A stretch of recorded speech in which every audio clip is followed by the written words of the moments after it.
Basdev accident बंद हो प्रशासन लेखिकी दौ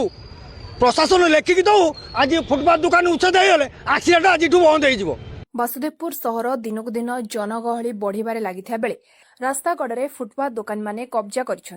एक वर्ष पूर्वे म्युनिसिपालिटी प्रशासन और तहसिल प्रशासन मिलित भाव बासुदेवपुर सहर में फुटपाथ दुकान गुड़िक उच्छेद करते परे पुणी रास्तार उभय पार्श्व एही फुटपाथ दुकानी माने धीरे धीरे सेमानकर काया विस्तार कर चलते फल बासुदेवपुर सहर में ट्राफिक समस्या देखा आसुला।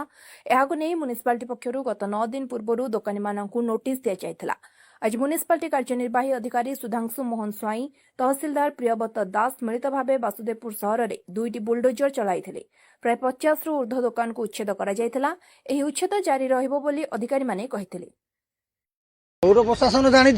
कौन पर उच्छेद कर किए हाथ अच्छी गरीब लोक जो फुटपाथ पर गरीब लोक दाना करके चलुले पेट को नात मरा जाइए जोर जबरदस्त दाऊ दाऊ वर्षा ढालुवा बेले आमको हतादार करम माल सब नष्ट हो लक्ष लक्ष टकर माल आम भी मागिलु आमको 3-4 दिन समय ना दि जाऊ आज वर्षा हो माल उठे हेनी कितु आम कथा कौन शुणागला ना जोर जबरदस्त जेसीबी लगे टाड़ी दिगला मुझे भितर अच्छे जेसीबी लगुच मो मुंड नोटिस हो दिन नोटिस न नोटिस हो आक्सीडेट बंद हो बासदेव आक्सीडेट बंद हो प्रशासन लेखिकी दौ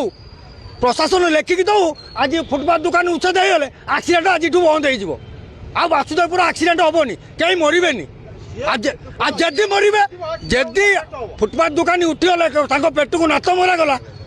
नात मरा जाइए फुटपाथ दुकानी आज भिकारी हो या द्वारा हाथ बातिए से प्रशासन पाखर हाथ बातिए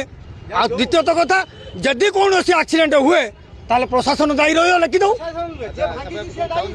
एवं चाहूँ आमको थैथान करा जाऊ आम बर्तमान ये जो छोट छोट पिला आमर से पाठ पढ़ी मनीष हे ना जी गुजरात बेंगलुरु बुल लगे। बासुदेवपुर मधुस्मिता पल्लाईଙ୍କ रिपोर्ट स्वतंत्र ओडिशा लाइव।